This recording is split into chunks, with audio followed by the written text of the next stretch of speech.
it is very ironical that my father had cleared UPSC and he was from Indian Postal Services.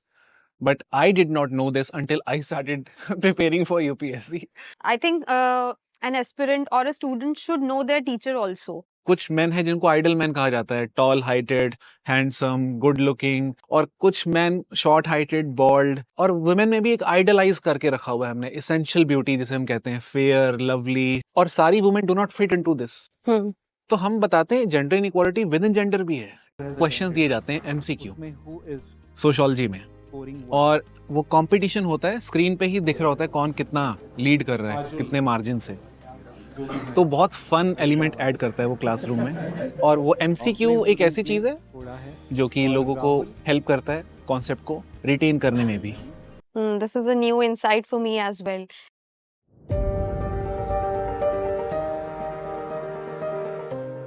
Hello everyone.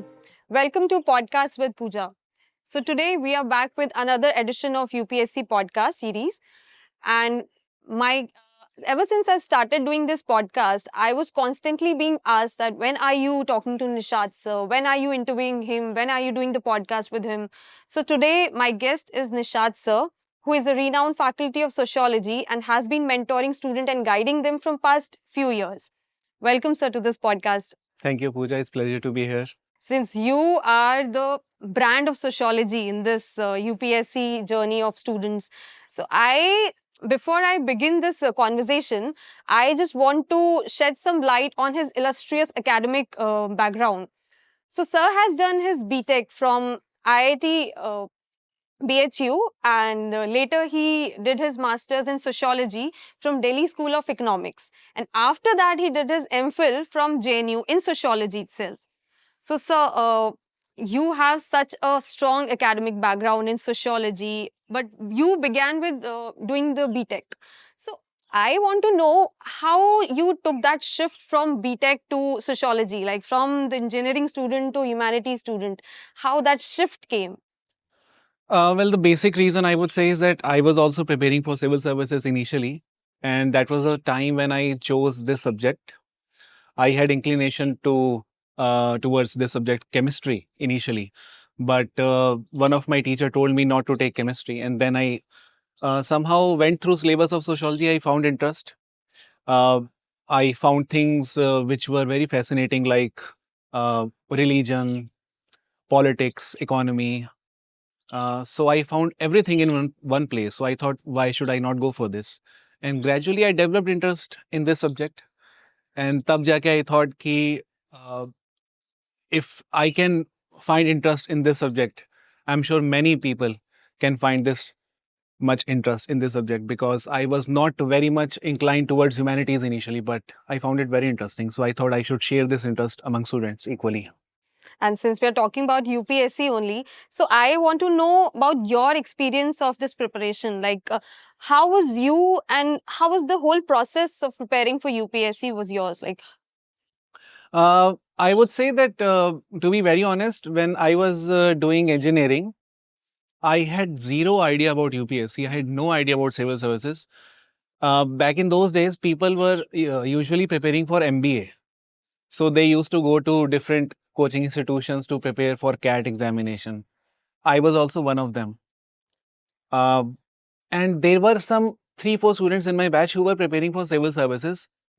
And I did not know what is UPSC. And it is very ironical that my father had cleared UPSC and he was from Indian Postal Services. But I did not know this until I started preparing for UPSC. So it was very embarrassing for me.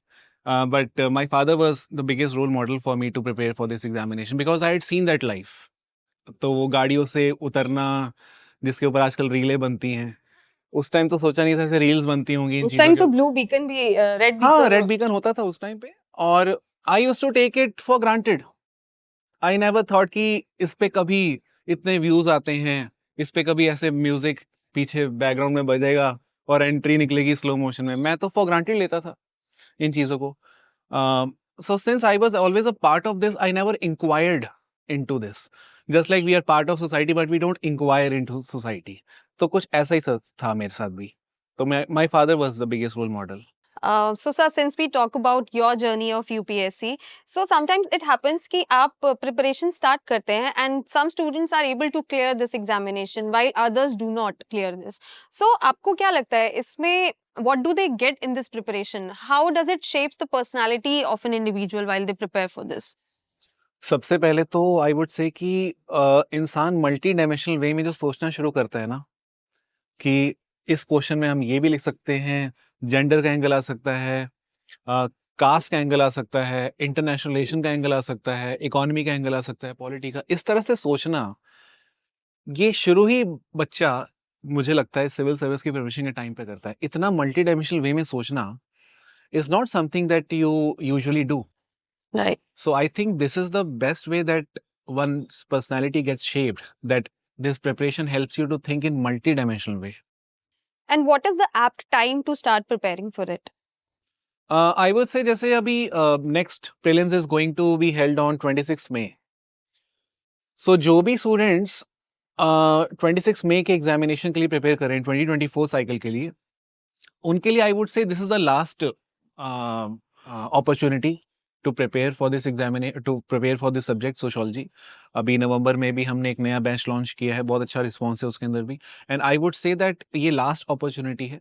But usually I advise students कि अगर आप 2024 के लिए prepare कर रहे हो तो आपको टेक्निकली मई या जून 2023 में सब्जेक्ट पढ़ लेना चाहिए। Similarly if you are preparing for 2025 तो अगेन मई जून 2024 और this November 2023 is the best opportunity, यानी एक साल पहले आपको ऑप्शनल तैयार कर लेना चाहिए।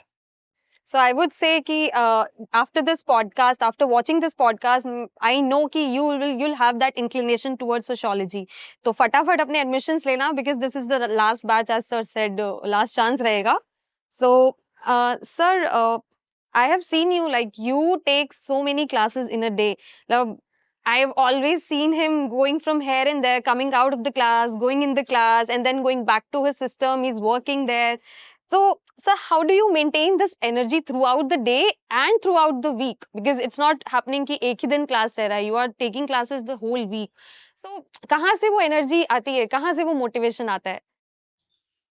मैं बोलूँगा कि मेरे लिए सबसे बड़ा मोटिवेशन मेरे स्टूडेंट्स होते हैं, क्योंकि when I teach them and when I see those smiles on their face, I always get that satisfaction that okay, I need to give my best, and I need to give it every day because I need to see that smile every day. So I would say that motivation is coming from those faces. और मेरे लिए हालांकि वो चीज़ें अब नई नहीं रही because I've been teaching them since past 5-6 years now. But the only thing which makes it new is those new faces with new smiles. So that is the biggest source of motivation. So your own students, when I talk to them, they only say that you are very approachable and you have such a calm personality. अगर आपके सामने कोई student बहुत ज़्यादा stressed है, बहुत ज़्यादा panic कर रहा है, तो you talk to that person and that person, you calm that person down. So how do you do that, sir? मेरे लिए इम्पोर्टेंट होता है कि ये समझना कि स्टूडेंट की लाइफ में सिर्फ एकेडमिक इश्यूज नहीं होते हैं, कई पर्सनल इश्यूज भी होते हैं और सबकी लाइफ में होते हैं, सिर्फ स्टूडेंट्स नहीं, टीचर्स, डॉक्टर्स, लॉयर्स, ब्यूरोक्रेट्स, सबकी लाइफ में पर्सनल इश्यूज भी होते हैं। And I do believe that personal front जो होता है आपका, वो आपके पब्लिक फ्रंट को भी अफेक्ट करता है, एकेडमिक फ्रंट को भी अफेक्ट करता है। तो मेरे लिए किसी स्टूडेंट को काम डाउन करने के लिए बड़ा इंपॉर्टेंट है कि मैं उसका पर्सनल इशू समझूं, what is exactly that thing which is affecting him or her. Unless I help him in my capacity to deal with that issue, I can't extract the best academic student out of that person. So I think calm down करना is very important to student। और सबकी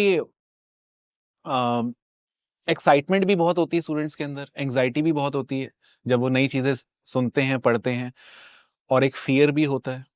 और ये सब अगर हम deal ना करें तो उनके लिए बहुत मुश्किल हो जाता है अपने फोकस को मेंटेन रखना, क्योंकि वो चाहते हैं उनकी एंग्जाइटी भी डील हो, एक्साइटमेंट भी डील हो, तो वो करना पड़ता है।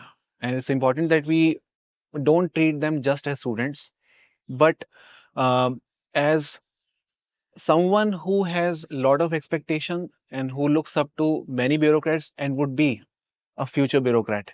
So I don't treat them as students. I treat them as future bureaucrats. I want to tell everyone that sociology के thinkers के लिए and sociology optional के लिए sir has come out with that quick revision book which is very interesting and मुझे खुद को thinkers में इतना interest आ गया उसको पढ़ के sir. It was so nice. So what are you writing these days then? What is coming next? I'm working on a book which is full textbook, and it is going to help every student who's preparing sociology all by self-study. There are many students who can't afford to take coaching. Many people from low-income families are struggling to take coaching. तो उन लोगों के लिए I wanted to do something. इसलिए I'm working on a book full-fledged way में. It will cover everything A to Z, which is required for this examination. There are some books already available in the market, but कुछ gaps हैं उन books के अंदर में भी. तो उन gaps को ध्यान रखते हुए मैंने वो book बनाई है. And I am sure by January end that book will be out in the market. I'm sure ये personality trait आपने अपने father से लिया होगा that you want to do something for your society and its preparation maybe it comes like while you study also ना that we study the society and since आप तो sociology के ही student रहे हैं तो ये तो होना ही था.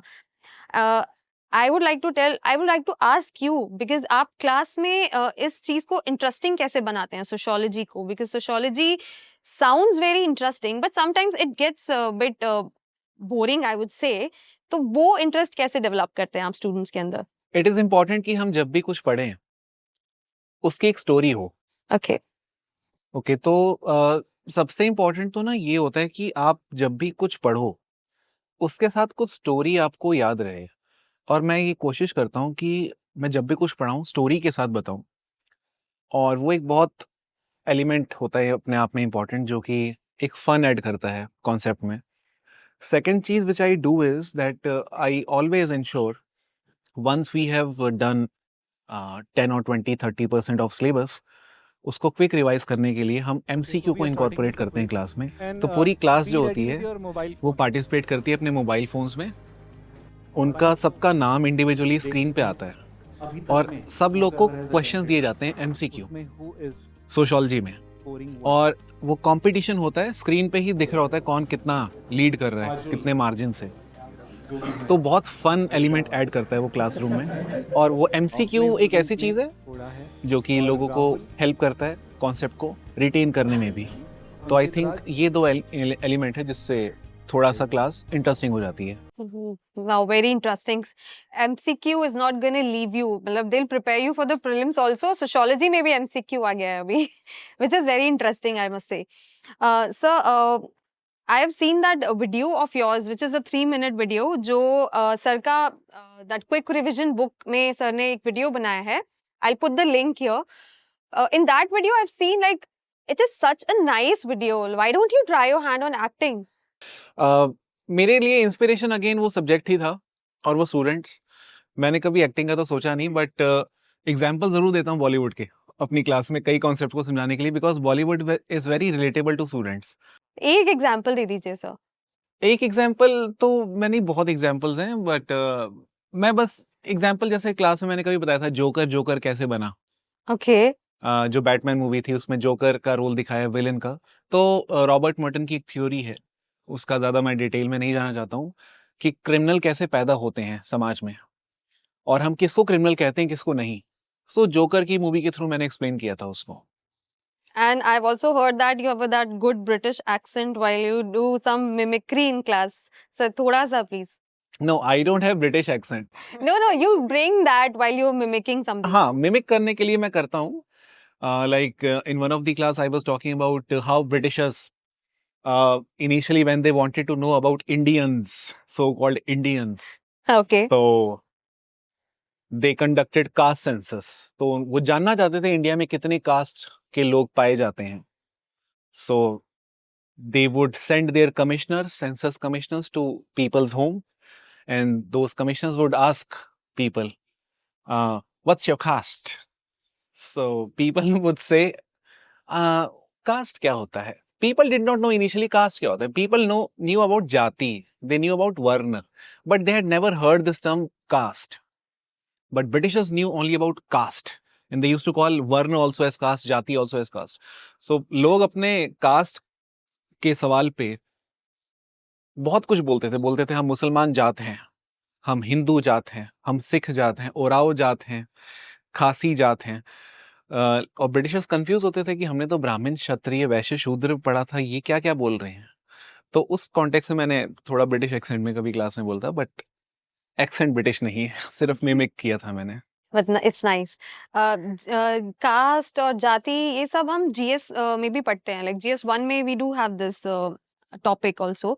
सो how is sociology different from general studies? Like एक थोड़ा सा यहाँ पर स्टूडेंट्स को रहता है कि जीएस और सोशियोलॉजी में कोई वैल्यू एडिशन अगर आपको करना हो, you want to segregate sociology from GS, so how do they do that and how is the answer writing for sociology is different from GS? अगर कहा जाए कि जेंडर इनइक्वालिटी समाज में किस तौर पे है, तो एक जीएस का बच्चा मैक्स टू मैक्स मैन और वुमेन की बात करेगा। जेंडर इनइक्वालिटी मतलब difference between man and women in terms of access to resources. But हम जब जेंडर इनइक्वालिटी को डील करते हैं, हम सिर्फ मैन वुमेन नहीं, मैन वुमेन थर्ड जेंडर को भी लेके आते हैं, साथ में विद इन मैन भी इनइक्वालिटी दिखाते हैं और विद इन वुमेन भी। एग्जाम्पल के तौर पे मैन भी सारे इक्वल नहीं है। कुछ मैन है जिनको आइडल मैन कहा जाता है, tall, heighted, handsome, good looking, अच्छा अर्न करने वाले विद गुड कार, बंगलो। और कुछ man short heighted, bald, poor, उनको अलग रखा जाता है, they are not seen as ideal man.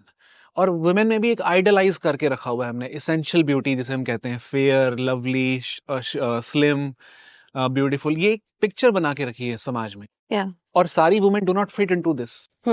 तो हम बताते हैं gender inequality with in gender भी है, it is not just across gender. Yeah. तो this is a thinking dimension which aids your ability to enrich your answer.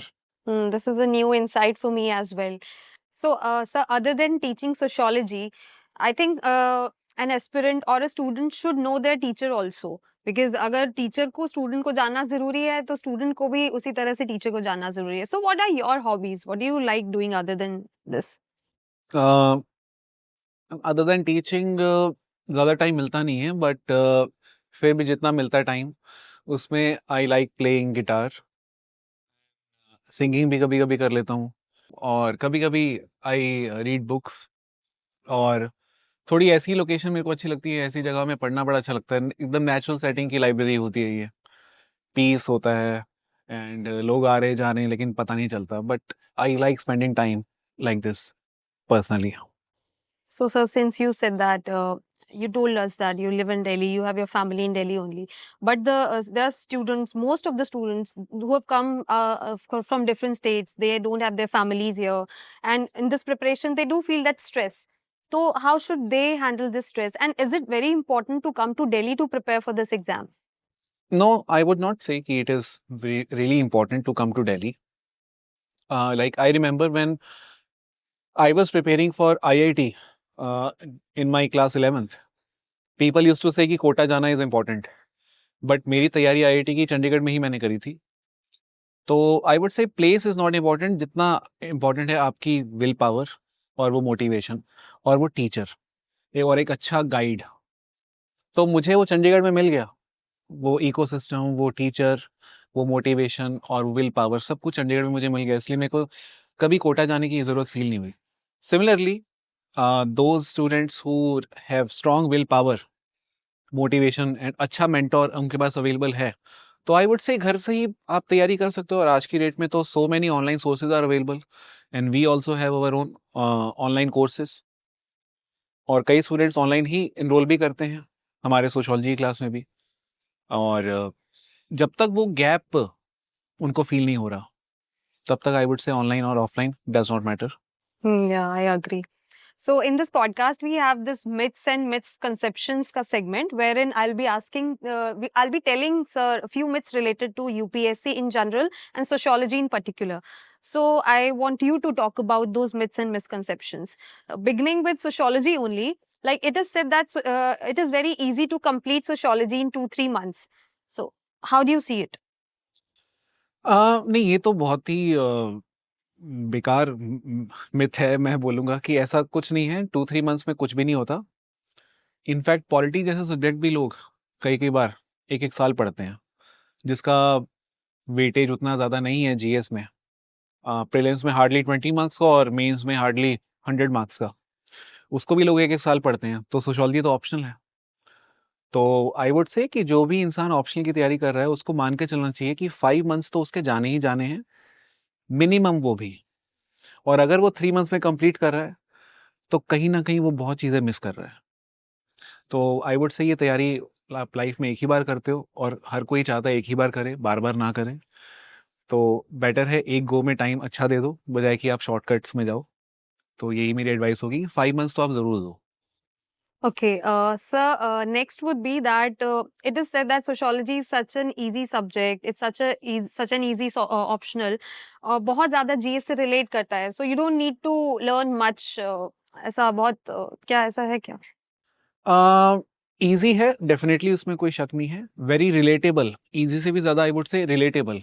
और ये relatability factor ही इसको ईजी बनाता है कि हम जो भी पढ़ते हैं वो सीधा आपको टच होता है आपकी पर्सनल लाइफ पे। आप स्टार्ट करना शुरू कर देते हो कि हाँ मेरे साथ भी ऐसा हुआ था, ओ अच्छा इसके पीछे ये था रीज़न। तो वो रिलेटेबिलिटी फैक्टर इसको ईजी बनाता है। और दूसरा, कोई रॉकेट साइंस नहीं है ज़्यादा, कोई इक्वेशंस की बात है नहीं यहाँ पे, कोई फ्लूइड डायनेमिक्स है नहीं इसमें। तो ऊपर से you can think on your own, you start thinking on your own, you don't need to rectify things in sociology. so these things make it very easy. And the other myth is that sociology में marks लाना या score करना, it's completely a game of luck. So how true is this? मैं एक चीज जरूर बोलूंगा, कोई भी सब्जेक्ट हो, to score good is a game of luck, at the same time it is also game of your hard work. तो luck भी उन्हीं को फेवर करता है जो मेहनती हैं। और कभी कभी ऐसा हो जाता है, बहुत कम, कि मेहनती इंसान के साथ भी लक काम ना करे। वो rarest of the rare case है। बट ये मैं ज़रूर बोलूँगा कि हम चाहे जितने लोग सब्जेक्ट पढ़ें, socio, pol science, anthropology, selection rate इतना कम है कि eventually all those who are selected are seen as lucky. तो इस the selection rate which is making it appear as if it is a game of luck, but it was actually game of hard work. To have that luck, it also requires that hard work. So it's, I would say, a game of both. It's a balance of both, right? Right. Next one is that only the top college graduates can clear this exam. There's a big myth in this market, like UPSC में. So how do you see this then? Again, I would say कि um, there are many people who could not clear class 12th. आजकल तो एक movie भी बड़ी चल रही है 12th फेल के ऊपर। तो दिस शोज कि ग्रेजुएट फेल तो छोड़ो, या फिर ग्रेजुएशन में टॉपर छोड़ो, 12th में भी जो फेल हैं वो भी अच्छा कर सकते हैं। सो गेम अलग है। और जिस एज में आप ये तैयारी शुरू करते हो उस टाइम आपका माइंडसेट बहुत अलग होता है, और ग्रेजुएशन में आपका माइंडसेट बहुत अलग होता है। जब हम 10th में होते हैं तो वी डोंट थिंक कि व्हाट नेक्स्ट, बस इतना देखते हैं कि सब लोग आईआईटी की तैयारी कर रहे हैं, हम भी कर लेते हैं। जब हम ग्रेजुएशन में होते हैं वी डोंट थिंक मच, बस इतना सोचते हैं सब लोग प्लेसमेंट की तैयारी कर रहे हैं तो हम भी कर लेते हैं। But after graduation you start thinking for your self, this is the first time when you start thinking for your self. So I would say आपका ग्रेजुएशन का स्कोर, 12th का स्कोर डज नॉट मैटर, जितना आपका will power matter करता है और आपकी motivation. Right.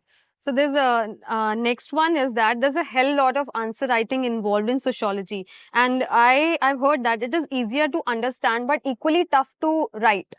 So how true is this?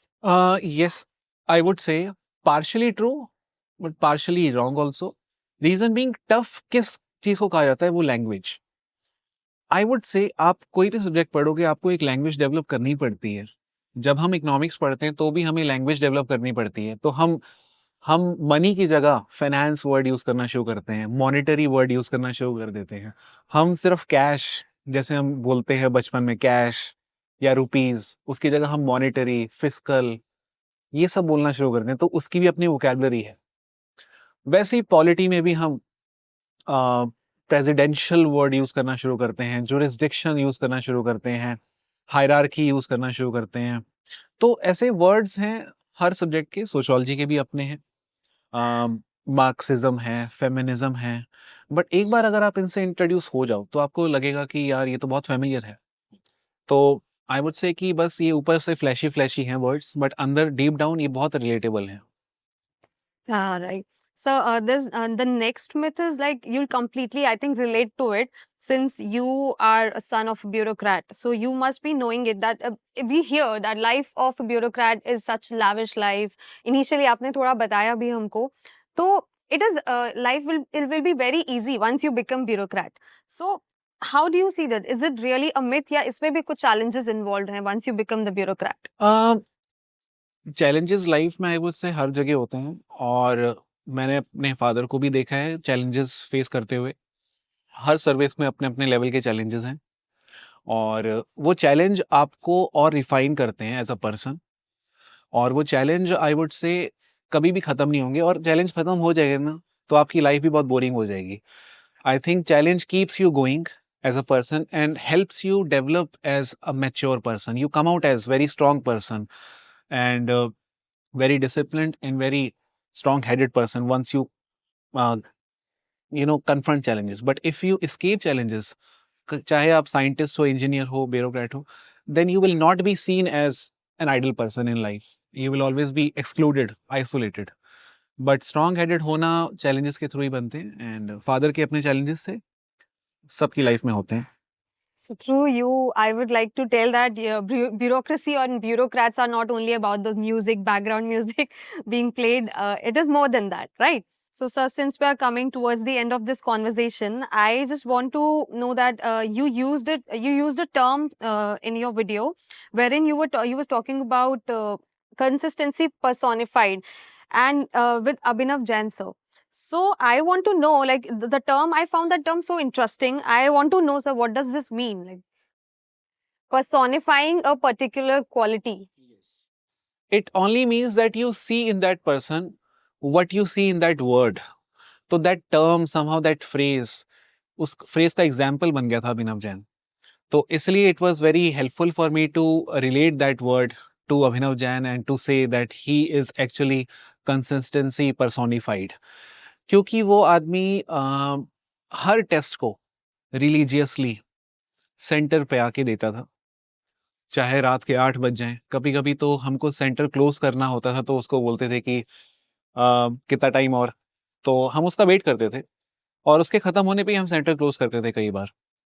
तो मुझे उसकी एक चीज़ अच्छी लगती थी, that he had given all the 8 test लिखना अपने आप में हमारे टेस्ट सीरीज में बहुत चैलेंजिंग हो जाता है, क्योंकि टेस्ट्स जो हम बनाते हैं they are not very direct questions. They are the questions that can help you think through, brainstorm, and also help you deal with PYQs. कई क्वेश्चन हम PYQ डालते हैं तो थोड़े चैलेंजिंग होते हैं, और वो 8 के 8 करना अपने आप में चैलेंज था. That is why I said consistency personified. So there's no doubt that you mentor or guide them so nicely that they become very consistent with their preparation, I'm sure. And you said the role of PYQs also. So I would want to know, what is the role of PYQs in sociology especially? बहुत बड़ा role है. मैं तो अपने हर class में PYQ बोल बोल के बच्चों को बोर कर चुका हूँ. इतना बोर कर चुका हूँ कि वो अब तो PYQ ही करते हैं और कुछ करते ही नहीं है वो. Okay. तो मुझे लगता है जिस दिन आप ये रियलाइज कर लो कि game is all about PYQs, 80% in sociology, 80% game is about PYQs, 20% is about what you can think. हालांकि वो 80% में भी what you think is important, but PYQ आपको एक डायरेक्शन देते हैं, इतना ही पढ़ना है, ज्यादा नहीं है. लोग आधा टाइम तो ये सोचते हैं कि भाई ये UPSC है, बट मैं लोगों को बोलता हूँ ये एग्जाम है UPSC का, ये UPSC नहीं है. आप इसको एग्जाम की तरह लो. हर एग्जाम के अपने रूल्स हैं, और सबसे इम्पॉर्टेंट रूल जो बचपन से हमें टीचर्स बताते आए हैं, स्कूल के टीचर्स, पिछले साल के पेपर देखो. कॉलेज में भी टीचर्स ने बोला पिछले साल के पेपर देखो. ये एग्जाम भी तो टीचर्स ही बना रहे हैं. तो उनका माइंडसेट वो ये. This is the reason why questions seem familiar to us, क्योंकि टीचर्स खुद PYQs देख के बनाते हैं, वो सिलेबस देखते नहीं. अगर वो सिलेबस देखें तो ऐसी कई चीजें पूछ सकते हैं जो कभी पूछी नहीं गई हैं, बट वो करते नहीं है. उनके लिए खुद PYQ रेफरेंस है, तो हमारे लिए भी क्यों नहीं होना चाहिए. So that is why PYQ is very important. But I would say PYQ plus Nishad, sir. You are going to get good marks in your optional, I'm sure. What is the role of peer groups? Because we see that students, they become friends, they start discussing things among themselves. Or sociology is something like you notice the society and then you talk to people. So how important is the discussion within your peer groups? And is it important to have those groups? Yes, it is important. Peer group का होना is very important, क्योंकि आप peer group के through discussion करते हो, different dimensions को सुनते हो, समझते हो, और तब जाके आपके दिमाग में कई चीज़ें आती हैं जो आपने कभी अकेले में ना सोची हूँ. तो क्लासरूम की सेटिंग भी एक पीयर ग्रुप की सेटिंग है. इट्स लाइक कि one person is discussing the same thing and other people are adding some inputs. So peer group होना is very important. It helps you develop many dimensions. And I think with you, it will be more easier because of your, like, you're just like a buddy to them, I think. So you are also part of that peer group, right? Okay. Since now we are ending this conversation, so I just want to have some signing off notes from you. Signing off notes, मैं students को बस इतना बोलूँगा कि आप जितने भी students तैयारी कर रहे हो सिविल सर्विसेज के लिए, सबकी लाइफ में एक पॉइंट आता है जहाँ पे आप डीमोटिवेटेड फील करते हो, बहुत डिप्रेस्ड फील करते हो, मेंटल एंग्जाइटी होती है, फैमिली के साथ इश्यूज होते हैं, फाइनेंशियल इश्यूज होते हैं, झूठ बोलना पड़ता है, दोस्तों से भी, पेरेंट्स से भी, सब करना पड़ता है. बट ट्रस्ट मी, ये सब प्रोसेस है और ये सबको फेस करना है. मान के चलो ये सारे चैलेंजेस सबको फेस करने हैं. इन चैलेंजेस को गिवन मान के ही हमको तैयारी अपनी करनी है continue. So these challenges are not obstruction or impediment. These challenges are the rules of this game. So if you want to clear this game, you have to follow the rules. Challenges are part of the rules. सबकी life में challenges आते हैं, तो आप भी उन challenges को courageously confront करो. Only then you can clear this examination. Thank you so much, sir. After this podcast, I would want to tell you everyone that I've also developed an inclination towards sociology, and with sir as a mentor, I'm sure students will be helped a lot by you, sir. So thank you so much for coming to this podcast and giving us your precious time and talking to students, talking to me about sociology and about you and your life also. Thank you. Thank you, sir.